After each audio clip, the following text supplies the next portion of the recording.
Hey, how you doing? Welcome back to them Brothers from Inglewood podcast. I'm Hoopy, your host, coming to you live and direct. I want to just say thank you for taking time out to share this platform. I'm going to ask that you would like, subscribe, share, and ring the notification button so that you will be abreast as to every time we air with a new episode.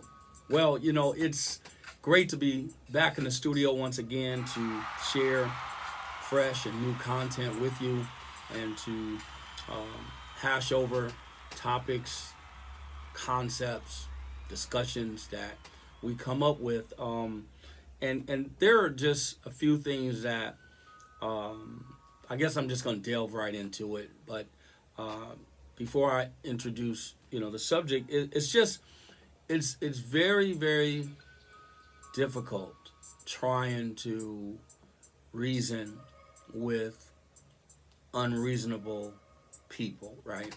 And I wanted to kind of lift this subject so that we can ask those who will chime in, put comments in the comment section so that we can really work through some of the controversy, the conflict that we experience together as a people, as a community, and of course as a family at large. I just think that there are things that we need to discuss, we need to talk about. And this subject today has everything to do with family structure. And I want to introduce the subject of parenting and how does that dynamic really look? Are we successful parents by inheritance, or are we special parents by academia? Do we study to be these wonderful parents? Is there some type of booklet, or blueprint to being a good parent? How does that really come about? How does that work?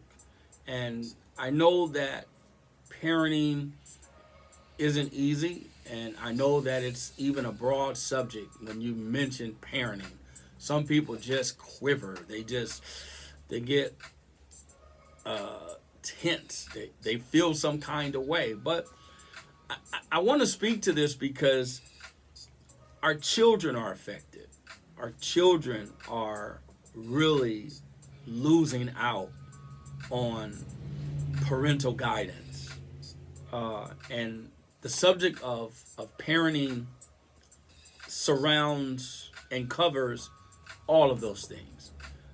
Parental guidance, parental supervision, parental decisions. We who have children, whether they are biological or whether we are step parents, guardians, significant partners deemed to care give for children, it's all the same in responsibility. So today I want you to give deep thought, and please place your comments in the comment section because we need your feedback. We need to bring these matters in the open. We need exposure. We need to expose this problem, and we need solutions. We need to learn how we can resolve, how we can fix it. And can it be resolved? Because what happens is a child begins to feel not just connected, I would say, to problems that parents go through or what they encounter. They soon feel as though they're the reason for the parents not getting along, not agreeing, not seeing eye to eye, not having continuity in their relationship, and it affects the kid. Even when the kid doesn't say anything, it will start to come out in their behavior. It'll start showing in their conduct, the way they coexist with their peers, what they do at school, how they perceive you as a parent. Uh, they may have the ability to shut down, not communicate as much. They might have an attitude, seem as though they're always on edge. They're angry. They're really quick and snappy with their answers. They're disrespectful. They're having behavioral issues. And a lot of times we're quick to listen to society, listen to the child psychologists that are on the campuses suggesting that your kid get on medication, that your kid see a therapist on a more consistent basis. And they're diagnosed, I believe, wrong. I believe that there are professional therapists, there are professional doctors and scientists that have the scholarship, they have the skill set, they have the ability to pull these things onto the table and dissect it and deal with it and make suggestions. I believe that. I really do. I really believe that we have talent and we have wonderful gifts that has been afforded to us who have studied behavior, behavioral science, and all types of different things, and technology as well. But I think the fundamental approach would be parents coming together, evaluating themselves first and foremost, not dumping on their partner, not pointing the finger at their spouse, boyfriend, girlfriend, significant other, partner, but to own or at least have the courage to explore what's happening within them. I don't believe that we can fix any problems and issues until we fix ourselves. We have to look closer on the inside. I know that I haven't been a perfect parent. I know that I haven't been a perfect person. I'm imperfect. I realize that I'm not going to reach perfection while I'm here in earth and in this natural, physical, tainted, fleshly body. I realize that, but I strive for perfection.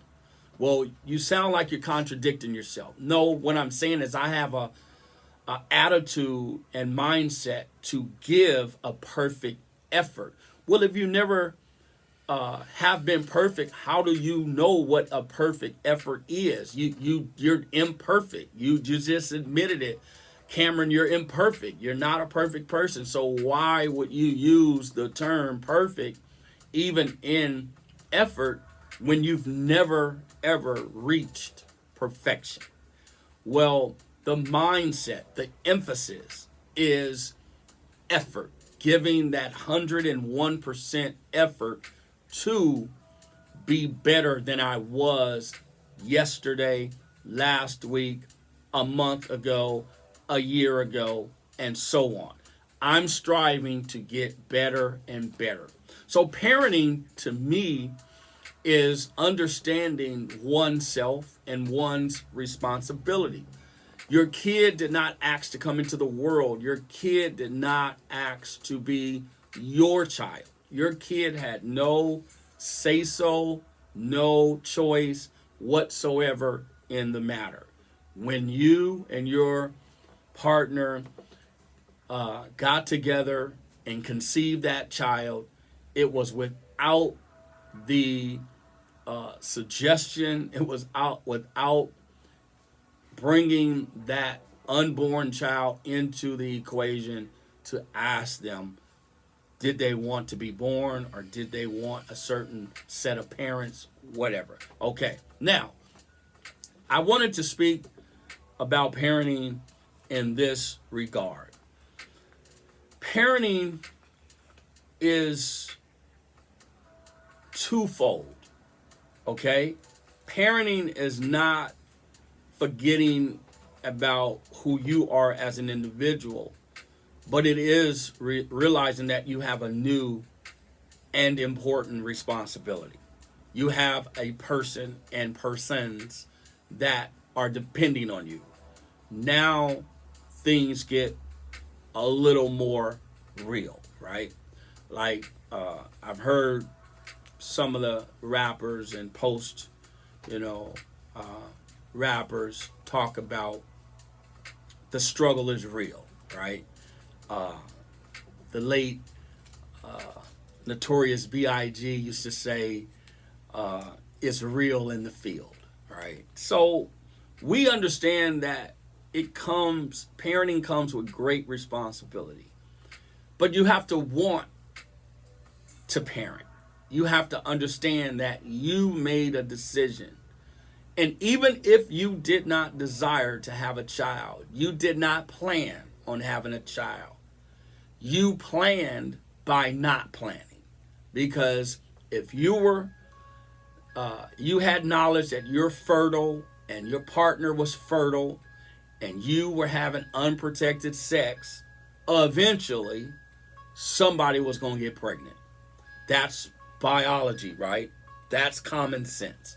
It may not have happened on the first go around. It may have not happened in the first year. It may have not happened in the first 10 years. But eventually, if you're both healthy and fertile, and this is the will of God for your life, and we know that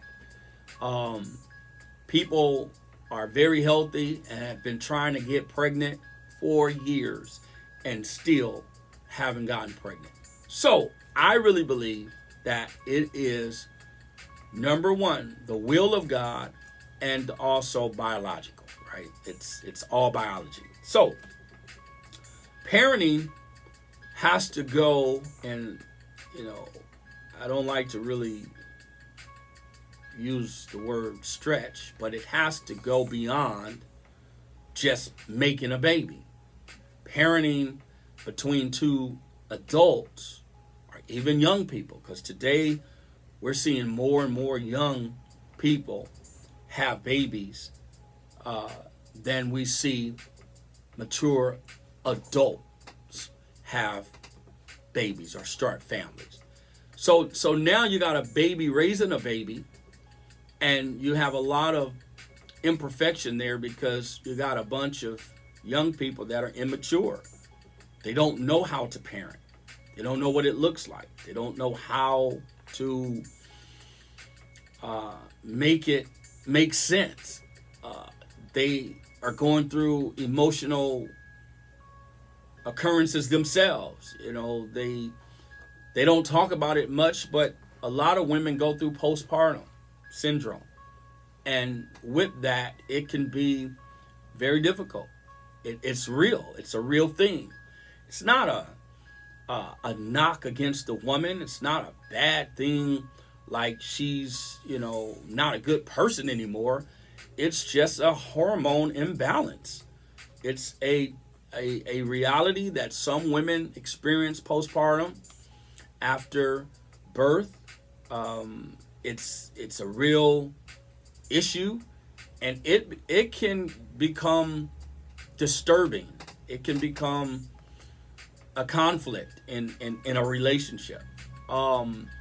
I just believe that we as adults have to be willing to work through whatever it is we're experiencing, and we have to be helpful. I know a lot of men are normally working and they're not, they're kind of insensitive to the woman after childbearing because things begin to annoy them.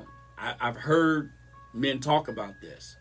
When I was married and we began to start our family and the babies began to come, I was never annoyed. I was just so happy that she gave birth on my behalf to bring us a family. I just loved my children. I loved, I had the night shift. So I took the late nights and I fed my son. I bathed my son. I was just willing to help. I would allow my ex-wife to sleep and to rest. She had the day shift. I had the night shift. And it worked for us. And even though we went through challenging times when my sons were born, they were not really back to back. They're about 3 years apart. And so we had time to kind of gather ourselves and get our feet under us. We were dealing with one child at a time. But it can get overwhelming when you have two or more, and your schedules are conflicting and things are changing. Your body, a woman's body. I had to become more sensitive to understand that my kid's mother's body was changing. It was not in its normal state. It had to bounce back. It had to realign itself over time. It was no particular time allotted for this to happen. And then, there were just different things that was taking place that I had to grow into the knowledge of. And I just don't think that a lot of men take time to understand that their kid's mother is going through a real process. Now, that's a whole different subject, talking about postpartum, talking about menopause. Maybe I'll get to those subjects somewhere down the line. But I'm just trying to lay a foundation for parenting. I'm trying to lay a foundation for how parenting takes shapes of its own. It just takes on a whole different cluster of its own. And so my emphasis today would address the continuity in the relationship. How are you parenting your child? And how are you doing this together? Is it a role that needs to be played in that parenthood or in parenthood? Is there a role? Should a father do X, Y, and Z? Should a mother do A, B, C? How does this dynamic play out? What are we basing our parenting on? How do we get to a happy medium? And I think that's the conflict. That's the tough part of what we do. We actually fail to designate roles. Now, are you limited by a role? I don't think so as a parent. I think as a parent, you're also a partner. You're a team. You help out where help is needed. You don't say, I'm not washing the dishes tonight because I washed them last night. You don't say, I'm not going to wash the clothes because I told you to have the clothes sorted out yesterday, and I'm not going to go through the laundry room sorting out clothes and wash. So we need, number one, teamwork, and we need role play. We need to understand, how can I assist my kid's mother? How can I assist my wife? How can I assist my girlfriend? How can I assist my partner? What can I do to lighten the load, to help the situation? Is it at all feasible? Is it normal for me to work, come home, pick up the slack, and do those other little things that should have been done while I was at work? I don't know. I mean, I've come through experience to understand that, yes, you fill in. You do what you have to do. in order to make the ride smoother. If she's tired and she needs more rest, then you're going to have to bite the bullet and take on what was her responsibility that day or that week and get it done so that she can recover and be better. Because you ultimately want your kid's mother to be the best version of herself so that she can be the best mother to your child, and vice versa. I don't know if men understand that it's not always easy to come home, throw your boots in a corner, leave your jacket at the door, and start stripping as you go to your appropriate destination, and then expect your wife to pick up behind you, your wife to run your bath water. And we expect a lot of things to be in line on the note that we're the man, we're the breadwinner, we're the guy who's out working hard to earn and take care of his family and provide, which I get that, but our wives are not our slaves. They're not our servants. They're not obligated to do the maintenance that caters to our ego.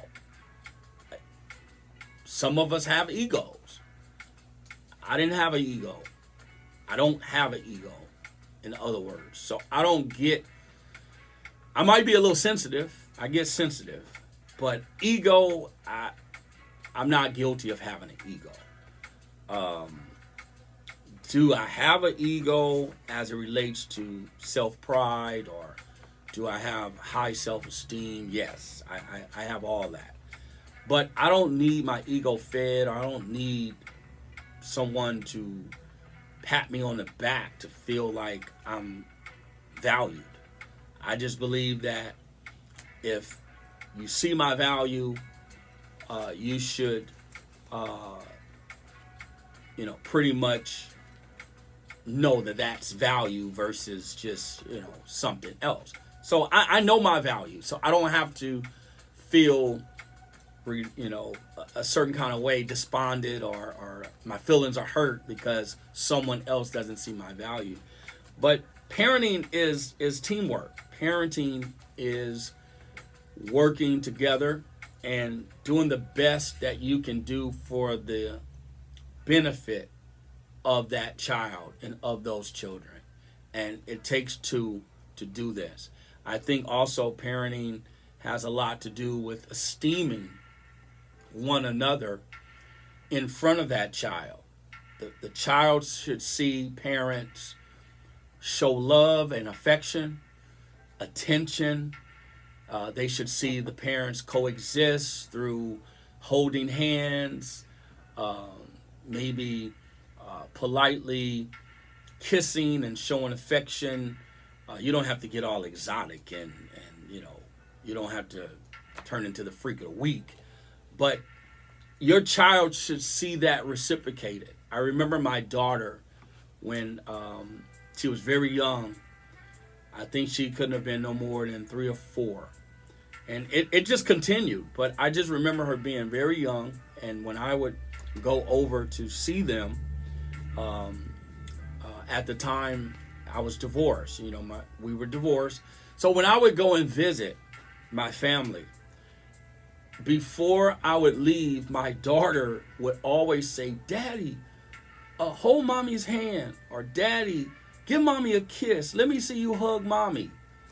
So it was natural for that child to express those things because that's what that child saw in its development. That's what that child felt when we were together as a unit, as a family. She understood. She didn't know the dynamics of divorce and us not, living together and things of that nature. But she sensed, that's my dad, that's my mom, I love them, they love each other, they should hug, they should. So I'm really happy and I'm fortunate that my parenting skills and my behavior, my conduct between my ex-wife and myself was enough to where my children were willing to reciprocate that and also communicate that. I've always been the affectionate type. I'm very affectionate, and my children were recipients of that. My ex-wife knew it as well. We had our moments in the relationship where we both displayed that type of affection. So it was just normal for me. You know, my father was that way. He was a very affectionate man. He communicated his feelings, and it was just natural for me. And even now, as a spiritual leader and a person very involved in the community with people, it's just natural. It's innate. I have no problem with expressing my feelings. I have no problem showing affection, and that's just a huge part of who I am, my personality, my character. It really is in sync with what I'm feeling on the inside. But it can work the other way. If I don't want to say if I don't care for you, but if I don't like your conduct, if I don't like your ways, you're going to see that. You're going to see that in my interaction. You're going to see that in my demeanor. You might even hear it in my vocabulary or my verbal expression. I may communicate that. But I've learned that parenting has a huge element to it that people don't always talk about. They don't necessarily see and focus on. But parenting is the aspect of showing the ability to do this building process with the other parent. You never stop parenting. My children are older now. They have different needs and capacities of needs. And regardless to us not being in the same home, living in the same city, and now living in the same state, I still have a responsibility to parent my children. I don't care how old they get. I don't care how long it is. I have to be a responsible person in being there, parenting, assisting, teaching, encouraging my children. They'll always be my children regardless to age. They're still my child. I still refer to my daughter. She's the youngest. She has a birthday coming up too, so I want you guys to remember October 13th will be my daughter's 13th birthday. She is going to be officially a teenager. I may have pictures. I may post some videos, if I'm able to. But I'm excited. I'm excited for her as a soon-to-be teenager. I'm excited for her mom, who is now about to be the mother of a teenage girl. And I'm excited about her brothers, who are now considering or have to consider that their younger sister will be a teenager. And I believe they have to treat her accordingly as a teenager. But parenting doesn't stop because of chronological age. I have reserved the right to parent. I tell my children all the time, I'm your father. I have a right, a parental right, to say what I say and do what I do, and to expect what I expect from you. So, for all of you that are going through challenges in parenthood, as a parent, I want to encourage you. All is not lost. You can find resources. You can do self-evaluation. You can equip yourself to be more knowledgeable, to be more engaged, to enhance your skill set, and to be available for your child. You can mend broken relationships. You can rehash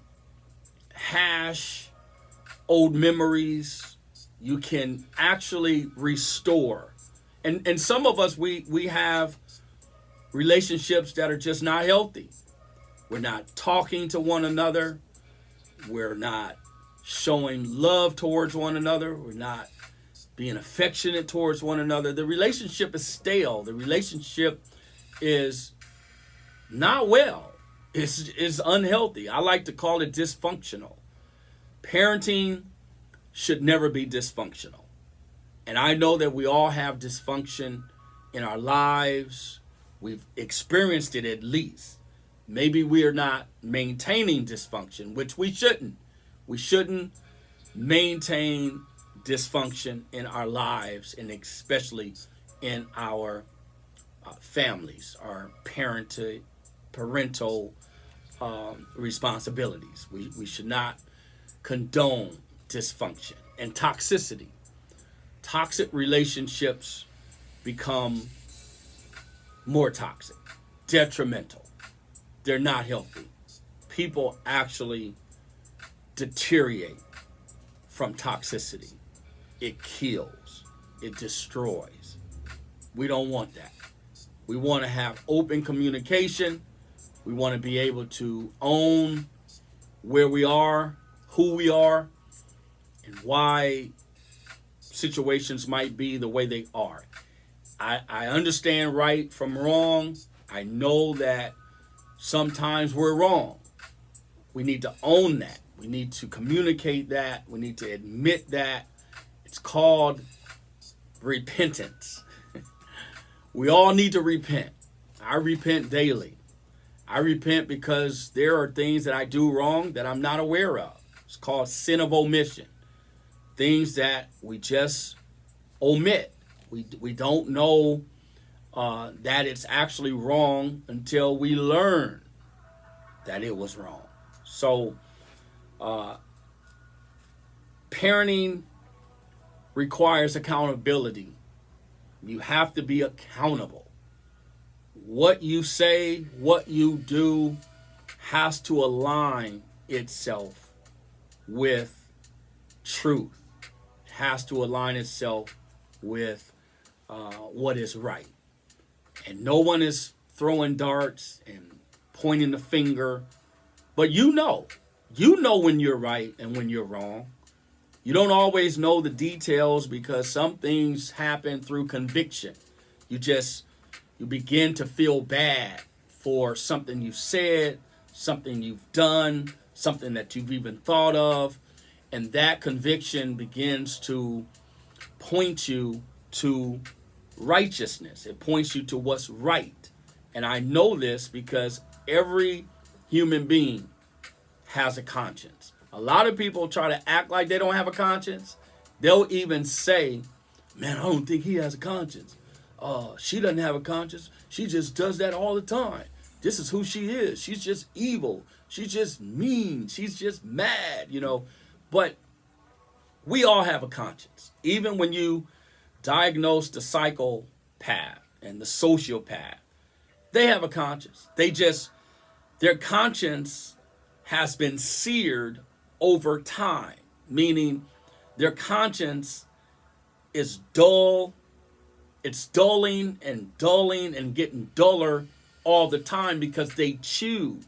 They try to push things out of their mind. They're not accountable people. They're always in denial. It's always someone else's fault. They shift the blame. And that's psychological. That is not reality. We know right from wrong. But we can do things so much and for so long that we actually believe that what's wrong is actually right and what's right is actually wrong.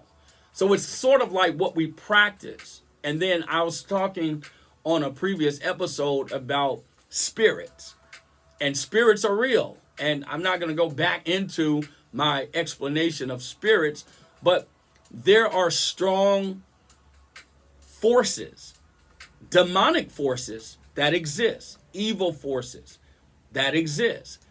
The spirit of darkness, that's real. The spirit of darkness envelops more darkness. Only light can expose darkness. Only light can expose the dark. So when we have dark places in our life and in our situations, pretty soon the light is going to expose it, and it's going to bring what's done in the dark to the light. You've heard that saying. My grandparents have quoted it many times. My mom, my dad has quoted it many times. What's done in the dark will come to light. So my rendition and my discussion today on parenting is twofold. It has a lot to do with parents coexisting and understanding roles and structure and rules, regulations that you lay down as a parent. And then also understanding that there are dimensions and variations to how we parent, techniques and, perception, concepts. We need to learn how to structure the way we parent. And we need to communicate. Communication is key. And so I'm going to bring this episode to a close. The car has stopped, and we want to, say thank you for being with us and spending time with us. But look, put those comments in the comment section. Let's have a discussion. Let's talk about it further. I would love to discuss this topic a little bit further. Like, subscribe, share, and ring the notification button so that you'll be abreast as to when we air the next episode. Thanks again. Peace. We're out.